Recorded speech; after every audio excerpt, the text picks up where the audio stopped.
Le titre du sermon aujourd'hui, « Vous êtes la lumière du monde ». Vous êtes la lumière du monde. Si je vous demandais ce matin de vous rendre à l'extérieur de la salle, en plein air, et de compter le maximum d'étoiles que vous pourriez observer dans le ciel, selon vous, combien d'étoiles pourriez-vous dénombrer? Nous savons que les étoiles sont là. Mais en plein jour, probablement me diriez-vous qu'il est impossible de les voir, tout au moins à l'œil nu. En fait, on peut penser qu'en plein jour, on ne voit aucune étoile à l'œil nu. Ce qui est vrai si on fait abstraction du Soleil, qui est l'étoile la plus proche de nous. Quand est-ce que nous pourrions compter le plus grand nombre d'étoiles et apercevoir leur scintillement? Naturellement, c'est à la nuit tombée, en pleine noirceur, comme au début du 7e mois, lorsqu'on a fait la fête des trompettes. Le premier jour du 7e mois, aucune lune, donc beaucoup d'étoiles.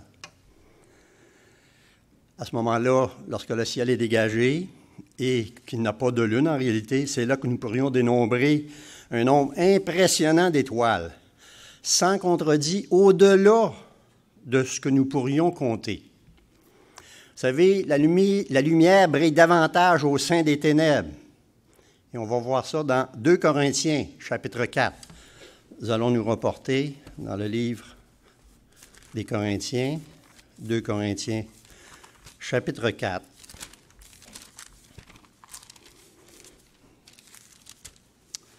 Nous allons débuter au verset 6.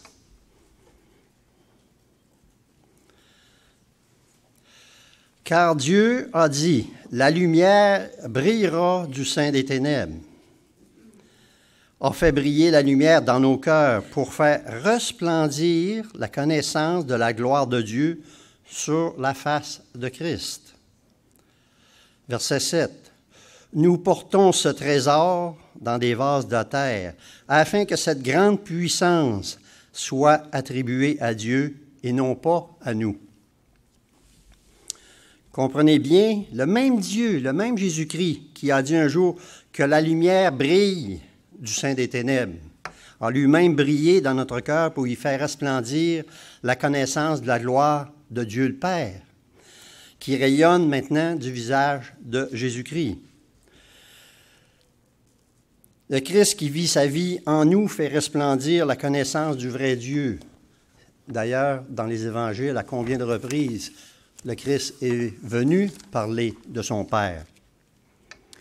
Mais ce trésor que nous portons dans les vases d'argile, que nous sommes, ce trésor, c'est la puissance extraordinaire de Dieu qui se manifeste et non pas notre propre capacité, comme on vient de le lire.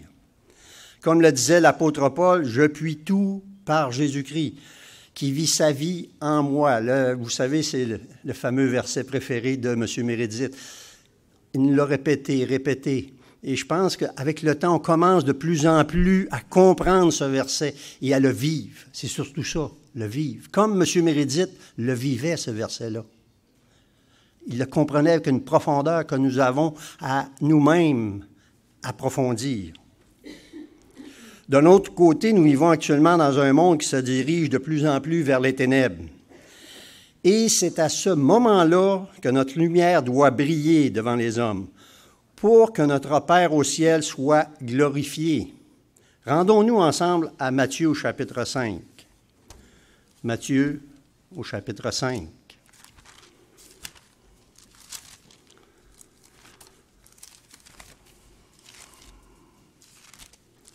Nous allons lire les versets 14 à 16, Matthieu 5. Verset 14. « Vous êtes la lumière du monde. Une ville située sur une montagne ne peut être cachée. » Naturellement, lorsqu'on voit une ville au loin, et si elle est sur le dessus d'une montagne, on peut la voir. Et encore davantage le soir, lorsque les lumières sont allumées. On peut la voir de très loin. Et on n'allume pas une lampe pour la mettre sous le boisseau. Le boisseau, c'était un vase qui servait à contenir des matières sèches comme l'avoine et le blé. D'ailleurs, ça l'a servi longtemps comme de mesure pour mesurer le blé, l'avoine et les céréales. Et en passant, un boisseau, c'est 8 gallons. Et un boisseau canadien, c'est 8 gallons canadiens. Un boisseau américain, parce que la mesure est différente, c'est 8 gallons américains. Et je crois que pour un boisseau métrique, c'est différent. Si je me souviens bien, dans ce que j'avais regardé, c'est 10 litres. Alors, c'est différent. Nous, je continue.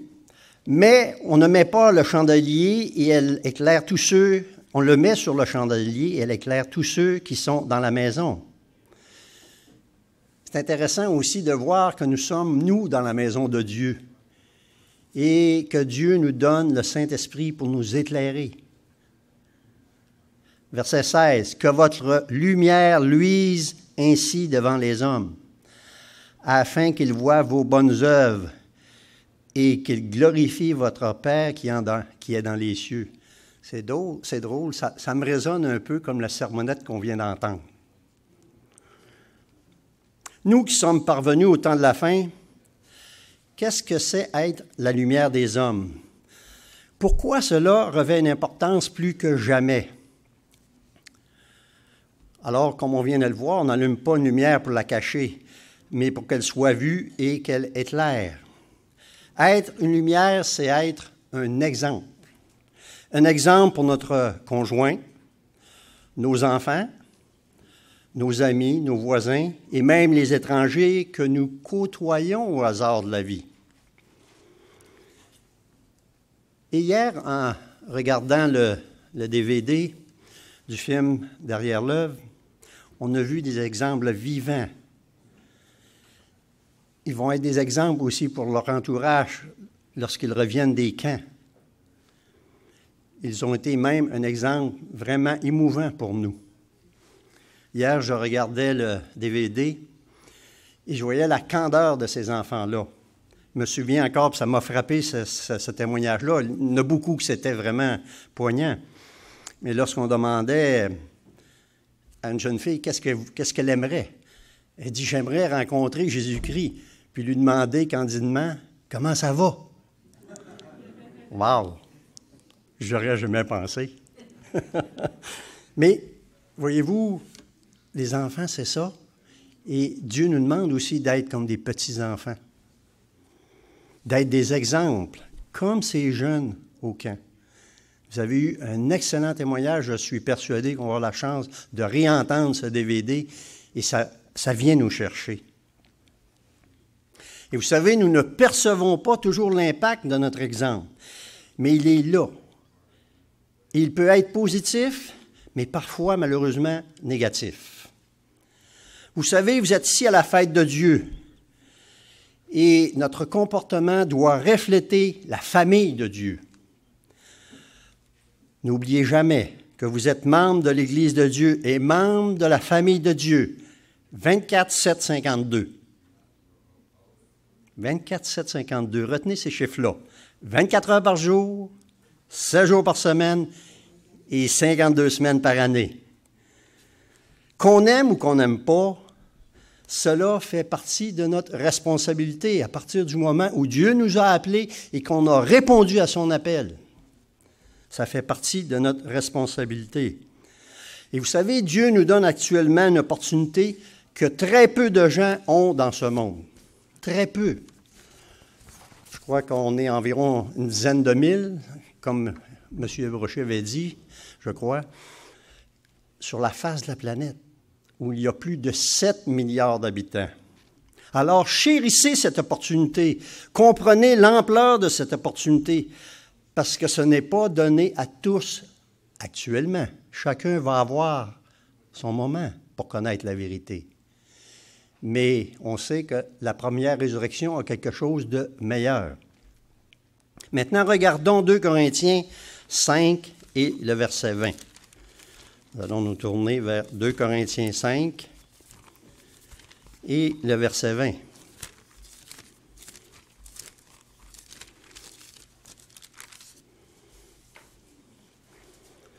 C'est un verset que vous connaissez, qu'on lit, mais qu'on ne prend peut-être pas suffisamment le temps d'y réfléchir. Nous faisons donc les fonctions d'ambassadeurs pour Christ. On n'est pas un ambassadeur du monde, on est un ambassadeur de Christ, comme si Dieu exhortait par nous.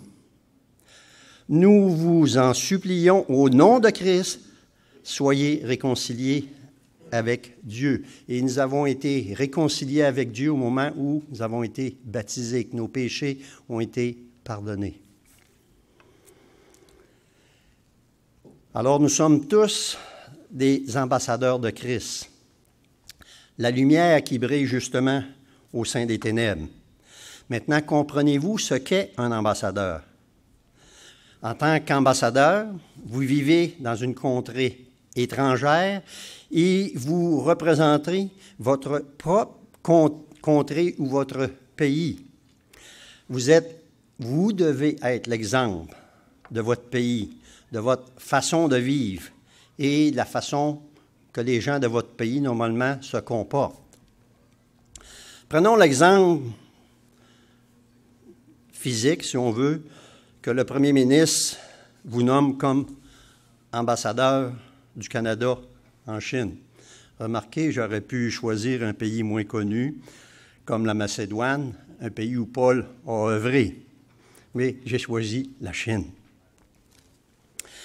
Ainsi, toutes les choses que vous faites, les paroles que vous dites et les actions ou décisions que vous prenez seront regardées et scrutées à la loupe, de près, premièrement par les médias chinois, les Chinois que vous allez rencontrer, ainsi que le gouvernement chinois. Ainsi, vous devez comprendre leurs coutumes pour ne pas heurter leurs sentiments et leur culture. Mais en même temps, vous devez représenter la culture du Canada en tant qu'être physique. Ainsi, vous devez avoir un bon comportement pour que le Canada ne soit pas qualifié de mauvais. Vous devez être une lumière pour le Canada. Mais devinez quoi? Vous êtes tous des ambassadeurs de la famille de Dieu, de l'Église du Dieu vivant. Nous sommes une nation royale et c'est très important de comprendre cela et que nous sommes en service 24/7/52. 24/7/52, vous représentez l'Église de Dieu, le peuple de Dieu et le gouvernement de Dieu. Ce n'est pas anodin, le gouvernement de Dieu. Ce n'est pas anodin. C'est ce qui va constituer le point de départ d'une nouvelle civilisation lorsque le Christ va revenir sur la terre. Dans votre Église locale, vous voyez votre pasteur local comme un représentant de l'Église, n'est-ce pas? Il est, en quelque sorte, le leader, ambassadeur pour votre région. Quelles sont vos attentes face à cela, face à votre ministre? Vous seriez désappointé s'il rentrait à la maison pour fumer et prendre de la bière ou du vin et se mettre ivre. Le ministère ne doit pas être un objet de scandale en quoi que ce soit. Vous pourrez aller voir 2 Corinthiens 6, verset 3. Je vais juste vous citer le verset, on ne va pas s'y reporter. Le ministère ne doit pas être un objet de scandale en quoi que ce soit. Vous seriez très désappointé si vous trouviez d'autres points négatifs concernant votre ministre s'il faisait, pour ainsi dire, le mal en secret. Mais nous, est-ce qu'on peut faire le mal en secret devant Dieu? Vous le savez, la réponse. En tant que pasteur, les ministres font très attention pour que leur conduite représente l'Église de Dieu 24/7/52. Vous également, vous représentez l'Église de Dieu 24/7/52. Je pense que vous allez retenir ces chiffres-là. Vous pouvez dire ou penser que c'est un fardeau horrible, mais il y a une très bonne raison pour laquelle Dieu vous a appelé. Dieu vous a appelé parce qu'il y a une position très importante pour vous dans son royaume, ainsi qu'une responsabilité et une tâche pour vous maintenant, aujourd'hui. Vous êtes dans cette salle, vous êtes chacun de vous un représentant de Dieu. Et comprenez que Dieu a des attentes, une expectative pour chacun de nous. Souvenez-vous de la parabole des talents ou des mines, où Christ s'attend que les serviteurs qui ont reçu puissent produire des fruits, être un bon exemple. Que vous aimiez ou pas, que vous le vouliez ou pas, vous êtes des ambassadeurs de Christ lorsque vous avez accepté dans le contrat du baptême, dans le sang de Christ, lorsque vous avez accepté de devenir chrétien. Vous savez, un ambassadeur doit connaître le protocole. C'est quoi un protocole?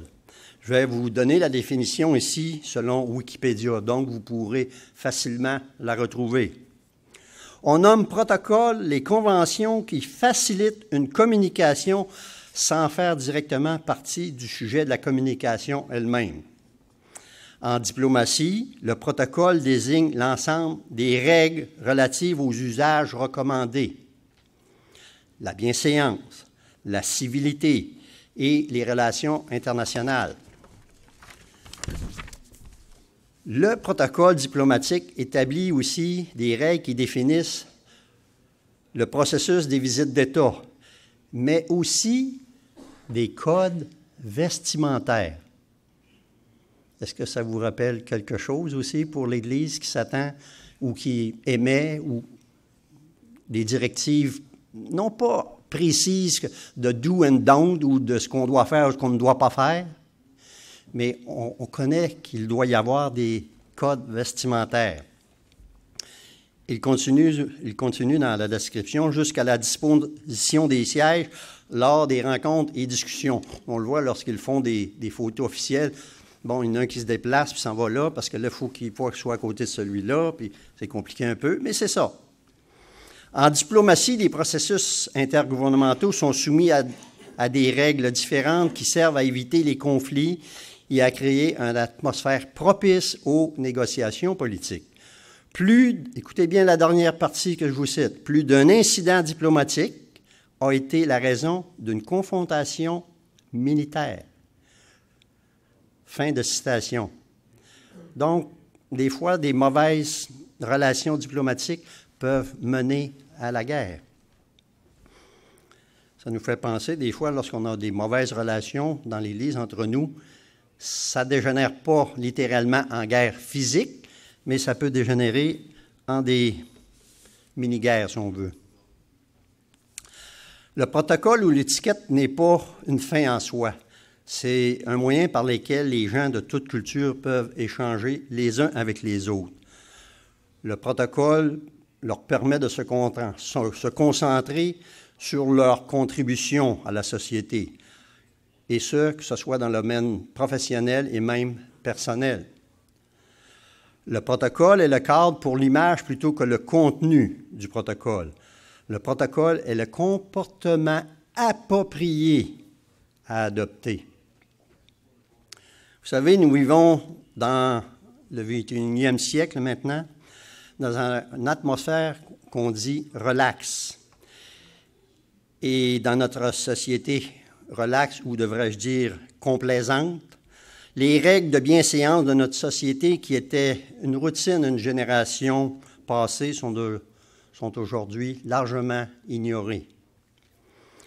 D'ailleurs, la majorité de ceux nés après les années 2000, et même, je dirais, après les années 70-80, les gens ne connaissent pas ou n'ont pas connu ces règles de bienséance qu'on enseignait à l'école. Et oui, il fut un temps où on enseignait la bienséance à l'école et bien sûr à la maison. Notre société s'est décalée dans le temps vers la gauche de façon drastique. Nous sommes passés de l'extrême droite à l'extrême gauche, mauvaise, et cela en seulement quelques années, quelques décennies à peine.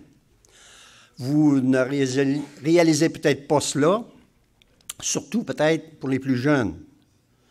Nous avons besoin dans l'Église de Dieu d'avoir de plus hauts standards chrétiens et une moralité biblique selon Dieu. Pas la moralité du monde, mais la moralité selon la Bible, selon les standards de Dieu. Notre laxisme ou tolérance excessive est souvent interprétée comme de la rudesse ou de l'impolitesse dans d'autres sociétés. Notre comportement vis-à-vis d'autres sociétés peut être pris comme une insulte personnelle même ou nationale. En tant que membre de l'Église du Dieu vivant, quand notre comportement n'est pas correct, c'est une insulte à l'Église de Dieu. C'est une insulte au corps de Christ, à la famille de Dieu. Il y a rarement une situation entièrement privée où le comportement de quelqu'un n'est pas observé, tout comme un ambassadeur qui est sous la loupe dans le pays où il exerce ses fonctions. Il ne peut pas penser parce qu'il va au restaurant seul ou avec quelques amis dans un pays qu'il n'y a pas des gens qui ne vont pas le remarquer. C'est la même chose pour nous. Allons maintenant à 1 Pierre 2, 1 Pierre, chapitre 2. Nous allons lire les versets 9 et 10.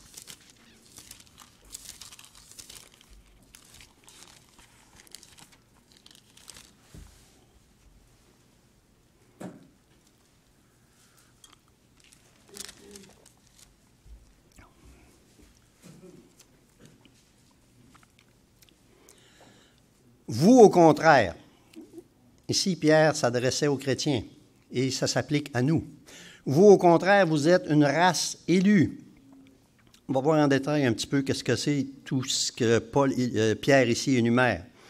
Vous, au contraire, vous êtes une race élue, un sacerdoce royal, une nation sainte, un peuple acquis, afin que vous annonciez les vertus de celui qui vous a appelé des ténèbres à son admirable lumière.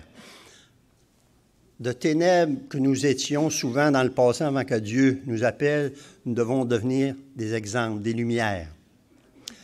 Vous qui autrefois n'étiez pas un peuple, et je suis à peu près persuadé que je ne connaîtrais aucun d'entre vous si Dieu ne m'avait pas appelé dans son Église.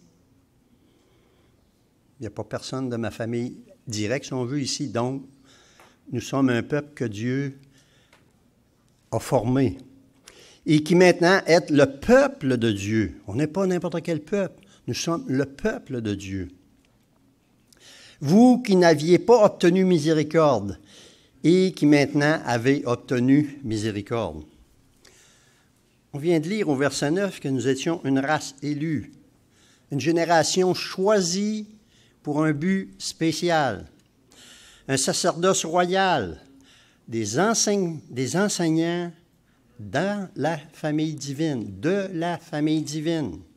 Une nation sainte, être saint, devenir saint comme Dieu est saint, mais en même temps, une nation sainte qui a été sanctifiée, qui a été mise à part. Vous êtes mis à part par Dieu. Un peuple acquis au prix du sang de notre Créateur, à qui Dieu nous fait miséricorde.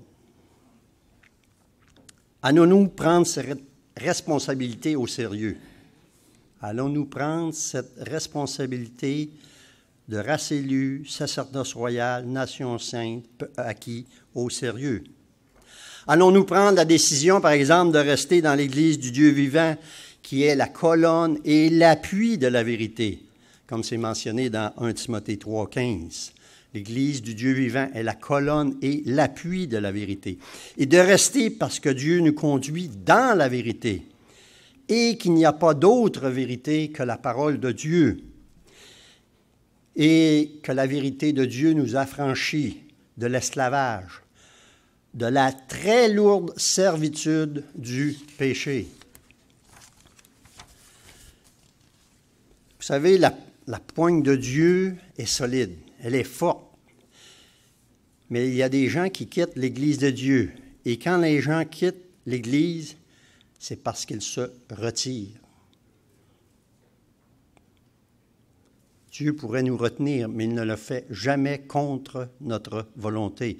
Il va nous envoyer des épreuves pour nous tester, mais il ne nous retiendra pas à tout prix. Ce n'est pas Dieu qui nous relâche si on quitte l'Église. C'est nous qui se retirons et s'éloignons de Dieu, en s'éloignant parfois tranquillement de la vérité, en s'éloignant de la lumière. Ne vous éloignez pas de Dieu et de son Église parce que votre potentiel futur est extraordinaire. On en a entendu parler depuis le début de la fête. Nous avons un potentiel extraordinaire. Ne vous retirez pas, vous êtes une génération choisie. Vous êtes la royauté à venir sous peu. Je ne sais pas si vous vous souvenez, il y a eu quelque chose de somptueux qui s'est passé il y a quelques mois en Angleterre. C'est le mariage royal du prince Harry et de Meghan Markle. Je ne sais pas si je le prononce comme il faut. Meghan Markle à Windsor Castle, en Angleterre. Le prince Harry, en passant, est un descendant direct du roi David. Savez-vous ce que Mme Meghan Markle doit faire ou devait faire suivant les 6 mois de son mariage? Elle recevait un entraînement sur ce qui est approprié, sur ce qui ne l'est pas également. Une éducation royale, 6 mois d'entraînement protocolaire. 6 mois d'entraînement protocolaire. Pour être dans la royauté, vous devez savoir ce que vous faites. Vous devez savoir ce que vous faites. Je dois savoir ce que je fais, ce que Dieu veut que je fasse. C'est pourquoi nous recevons, nous aussi, un entraînement, je dirais, protocolaire, parce que nous serons de futurs rois. Dieu nous prépare pour le représenter, lui, face au reste du monde, en tant qu'ambassadeur, en tant que membre de sa famille royale. Vous êtes en entraînement jusqu'au retour de Jésus-Christ. Jusqu'au retour de Jésus-Christ. L'entraînement ne s'est pas arrêté quand M. Armstrong est mort. Il doit continuer pour chacun de nous. Un ambassadeur exerce ses fonctions dans un pays de résidence temporaire, qui peut être attrayant, paisible et où les gens sont chaleureux, comme ici à la fête des tabernacles. Et très certainement, l'ambassadeur peut avoir son opinion sur des événements dans le pays où il sert, mais en aucun temps, il ne s'implique dans la politique du pays. Il est là pour promouvoir les valeurs de son gouvernement, de son pays. Nous sommes actuellement ici sur terre, peu importe le pays, pour promouvoir les valeurs de Dieu, les valeurs du gouvernement de Dieu que nous représentons, et sans jamais nous impliquer dans la politique de notre pays de résidence temporaire. Ne l'oubliez pas, que vous aimiez le Canada, que vous aimiez la Belgique, que vous aimiez peu importe le pays, c'est un pays de résidence temporaire. Exactement comme ici, nos lieux, nos chambres à la fête, nos logements sont des habitations temporaires. Alors Dieu s'attend que nous soyons convenables, corrects, comme il faut, que nous soyons la lumière des hommes et que nous vivions selon ses valeurs pour en faire la promotion. Alors, quelle est notre attitude face à cela? Est-ce que notre attitude est de servir Dieu ou de se servir soi-même? C'est la question que nous devons nous poser individuellement. J'aimerais maintenant vous présenter 2 méthodes pour être une lumière, pour avoir un comportement digne d'un futur roi dans le gouvernement de Dieu. Je me suis limité à 2, mais je pense que ce sont 2 points majeurs. Il y en a d'autres que vous pourriez trouver. Le premier point, c'est ceci. Ce que vous faites vous représente. N'oubliez jamais cela. Ce que vous faites vous représente. En rapport avec ce point-là, nous allons nous reporter à 1 Corinthiens, chapitre 13. 1 Corinthiens, chapitre 13.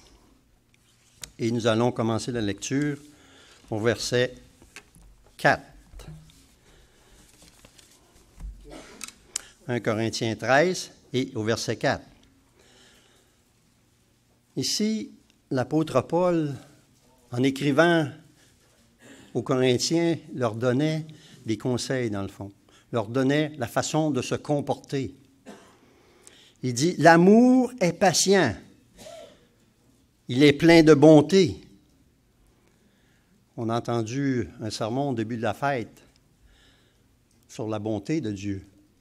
Ça doit devenir aussi notre standard, la bonté. L'amour n'est point envieux. L'amour ne se vante point. Il ne s'enfle point d'orgueil. Lorsqu'on a lu au début du sermon que nous sommes des vases d'argile et ce que nous pouvons faire, dans le fond, on n'a pas à s'enorgueillir de tout ça. Ça vient de Dieu. Il ne fait rien de malhonnête. Il ne cherche point son intérêt. Il ne cherche point son intérêt aux dépens des autres, il faut comprendre. Des fois, il faut prendre à cœur de ce qu'on a à faire, mais il ne cherche point son intérêt au détriment des autres. Il ne s'irrite point. Et combien de fois nous nous irritons trop facilement? Et souvent envers les gens qui sont plus près de nous, envers nos enfants, nos conjoints, nos plus proches. Lorsqu'on travaille des fois envers quelqu'un qui a dit quelque chose, qui a fait quelque chose qui nous a déplu, on s'irrite. Il ne soupçonne point le mal. Vous voyez quelqu'un qui a eu un accident, ou vous regardez une nouvelle, et vous dites, « Ah, il était probablement en boisson. » On vient de soupçonner quelque chose qui est peut-être totalement faux. Au lieu de dire, c'est dommage, il est blessé, il va avoir besoin de soins, ou ah, c'est une personne que je connais, je vais prier pour elle. Voyez-vous la différence? Dieu s'attend qu'on ne soupçonne point le mal. Il ne se réjouit point de l'injustice. Il ne se réjouit point de l'injustice, mais il se réjouit de la vérité. Tout ça, il faut le faire sans se mêler aussi de politique, ou sans... Vous comprenez? À être impliqué dans les affaires du monde. Il excuse tout. Il croit tout. Vous rencontrez quelqu'un, alors il vous conte un événement. Si c'est un menteur invétéré, c'est possible que vous ne croyez pas. Mais pour la majorité des gens, vous devez croire ce que les gens vous racontent.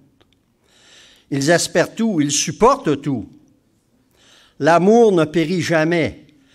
Les prophéties seront abolies. Dans le fond, les prophéties vont finir par se réaliser.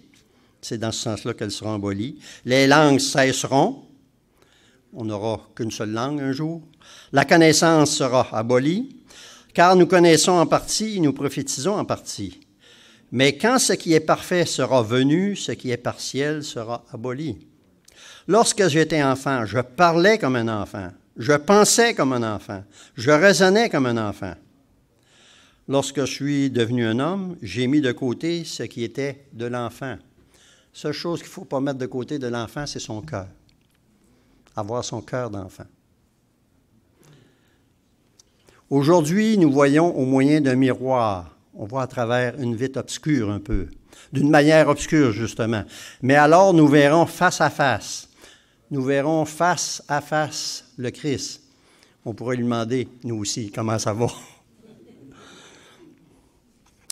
Aujourd'hui, je connais en partie, mais alors je connaîtrai comme j'ai été connu. Verset 13. Maintenant, donc, ces trois choses demeurent. La foi, la fidélité. On doit demeurer fidèle en tout temps. Et on va demeurer fidèle à Dieu pour l'éternité. Ça va demeurer. L'espérance.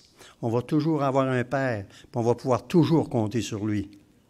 L'amour, avec un grand A.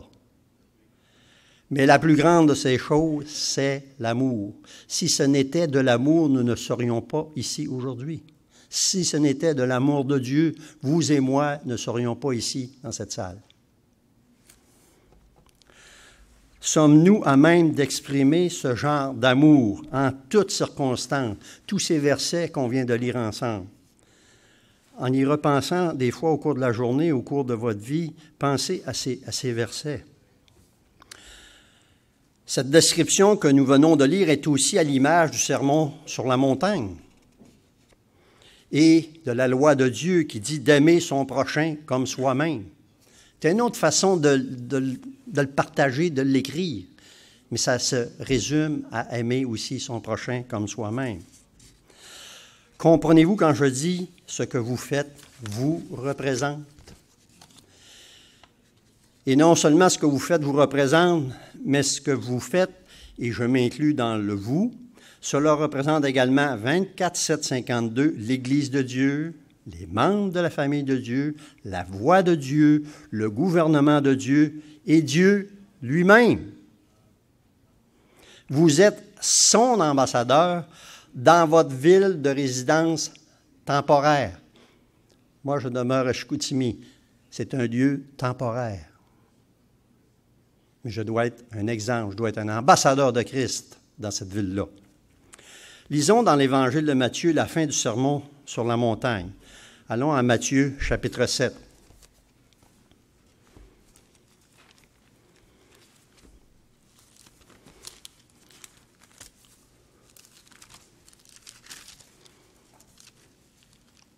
Et au verset 21.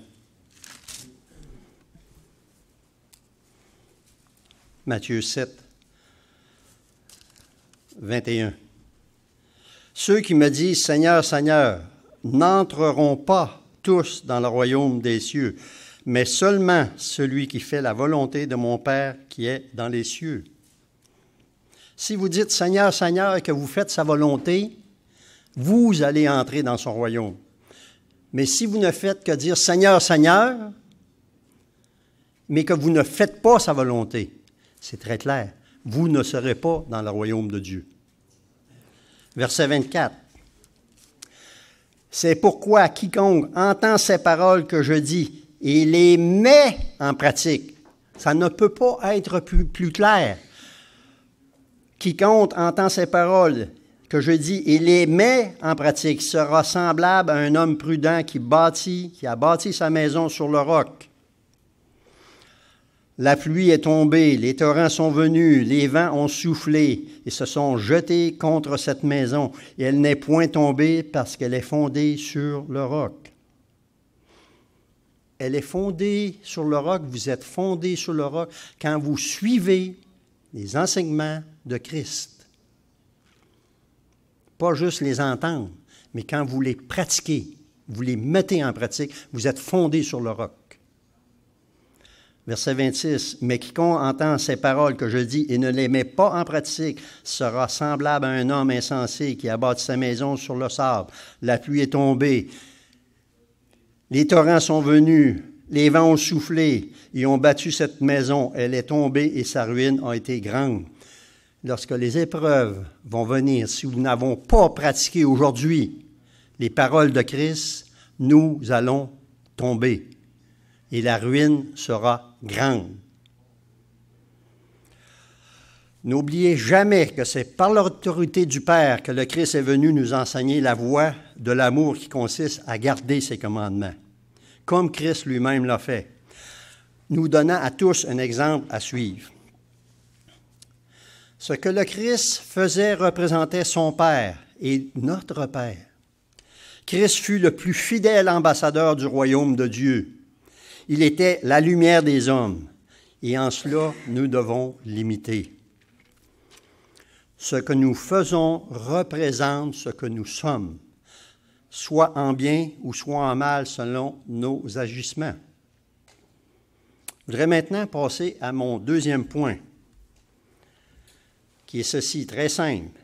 Ce que vous dites vous représente. Ce que vous dites vous représente.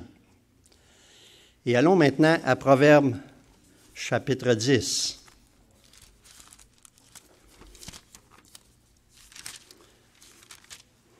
Nous allons lire les versets 19 à 21. Proverbe 10, verset 19 à 21. Celui qui parle beaucoup ne manque pas de péché, mais celui qui retient ses lèvres est un homme prudent. Combien de fois ai-je trop parlé vite? Combien de fois? Je parle de moi. 20. La langue du juste est un argent de choix. Mais pour que la langue du juste soit un argent de choix, il faut qu'il sache choisir ses paroles, qu'il prenne le temps de répondre. Le cœur des méchants est peu de choses. Verset 21. Les lèvres du juste dirigent beaucoup d'hommes. Et les insensés meurent par défaut de raison.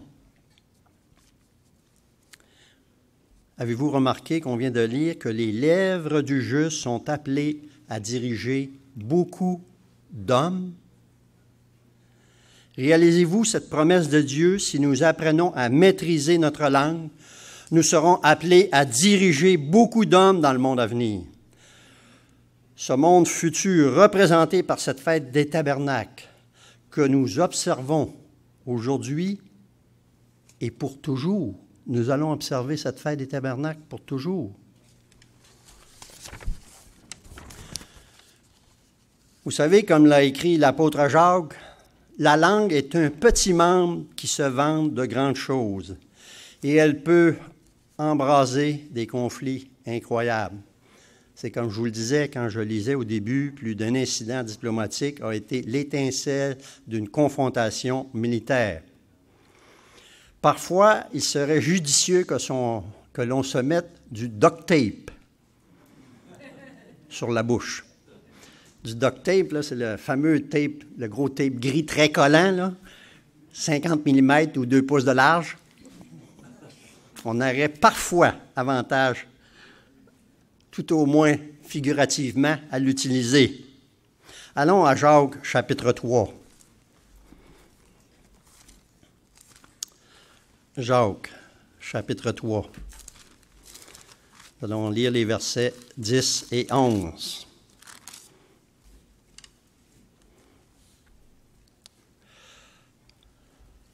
De la même bouche sortent la bénédiction et la malédiction. Il ne faut pas, mes frères, qu'il en soit ainsi. C'est très clair comme instruction. Il ne faut pas qu'il sorte de la même bouche la bénédiction et la malédiction. La source fait-elle jaillir par la même ouverture l'eau douce et l'eau amère? Si vous allez à quelque part qu'il y a une source qui jaillit avec de l'eau, ça va être soit qu'elle est amère ou soit qu'elle est bonne, qu'elle est douce. Vous n'aurez pas pendant 2 minutes de l'eau amère, puis pendant 2 autres minutes de l'eau douce. Alors pour nous, ça doit être de l'eau douce qui sort de notre bouche. Allons un petit peu plus loin dans Jacques 5 et au verset 12. Jacques 5 et au verset 12. Avant toute chose, mes frères, ne jurez ni par le ciel, ni par la terre, ni par aucun autre serment, que votre oui soit oui et que votre non soit non, afin que vous ne tombiez pas sous le jugement. Ici, l'apôtre Jacques reprenait l'enseignement du Christ qui se retrouve dans Matthieu 5, versets 34 à 37. Vous pourrez aller le consulter en refaisant une étude biblique. Donc, Matthieu 5, 34 à 37. Il nous faut faire attention aux paroles prononcées à la légère, parce qu'elles blessent comme un glaive tranchant. Comme le conseille Salomon dans le Proverbe que nous avons lu, parlons moins, mais surtout parlons convenablement. Très important. Souvenez-vous de ceux qui ont connu, peut-être M. Appartient, il disait, ça je m'en souviens, j'ai de la misère peut-être à l'appliquer par exemple. Je suis esclave des paroles que j'ai prononcées, mais je suis maître de celles que je n'ai pas dites. Je vais vous le répéter. Beaucoup, je vois les anciens qui sourient. Ils se souviennent de ça. Je suis esclave des paroles que j'ai prononcées, mais je suis maître de celles que je n'ai pas dites. Ecclésiaste 3,7 va un peu dans le même sens. Il nous rappelle qu'il y a un temps pour parler, mais il y a aussi un temps pour se taire. Le temps pour se taire devrait servir à écouter. Vous savez, si vous êtes 6 personnes autour d'une table pendant 1 heure, parlez-vous 5 minutes, 10 minutes, 15 minutes ou 20 minutes, sans laisser le temps aux autres de parler ou d'écouter les autres? Pensez-y. Nous avons tous du progrès à faire dans ce domaine-là. C'est un conseil très judicieux. Souvenez-vous finalement que ce que vous dites représente ce que vous êtes. Soit en bien ou soit en mal, selon notre façon de nous exprimer. Je suis déjà rendu à ma conclusion, mais j'aimerais que vous repreniez en note le verset de 1 Timothée 3, verset 12, que M. Arsenault nous a donné dans la sermonnette. Parce que ça résume les 2 points que je viens de vous donner, que nous devons être des modèles en parole et en conduite. Ça résume bien mes 2 points. Vous devez être des modèles en parole et en conduite. Ce que vous dites et ce que vous faites doit représenter le gouvernement de Dieu. Ainsi, vous serez une lumière qui luit dans les ténèbres de notre société décadente. Prodiguons des marques de gratitude et d'encouragement dans ce que nous disons et faisons. Ces marques resteront gravées dans le cœur de Dieu et elles deviendront des trésors longtemps après que nous-mêmes nous les aurons oubliés. Vous savez, Dieu a un petit livre, là, à quelque part, ça nous est mentionné dans les Écritures. Et il aime, je suis persuadé, annoter nos bons coups. J'espère qu'on va faire en sorte qu'il y ait de moins de choses à nous reprocher. Et je vais vous laisser ici sur une pensée de Dale Carnegie. Je ne passerai ici qu'une seule fois. Tout le bien que je puis faire, toute l'aide que je puis apporter à qui que ce soit, c'est maintenant, sans attendre, ni négligence, car je ne repasserai pas ici. Je vais la répéter, car elle est très importante. Et nous savons qu'une seule vie, nous n'avons qu'une seule vie pour être une lumière et un ambassadeur de Christ. Je ne passerai ici qu'une seule fois. Tout le bien que je puis faire, toute l'aide que je puis apporter à qui que ce soit, c'est maintenant, sans attendre, ni négligence, car je ne repasserai pas ici. Frères et sœurs, n'oubliez jamais que vous êtes la lumière du monde et que la lumière a des avantages sur les ténèbres. N'oubliez jamais que vous êtes des ambassadeurs de Christ, 24, 7, 52. N'oubliez jamais que vous êtes le peuple de Dieu, que vous êtes les membres de l'Église de Dieu, que Dieu vous a mis à part.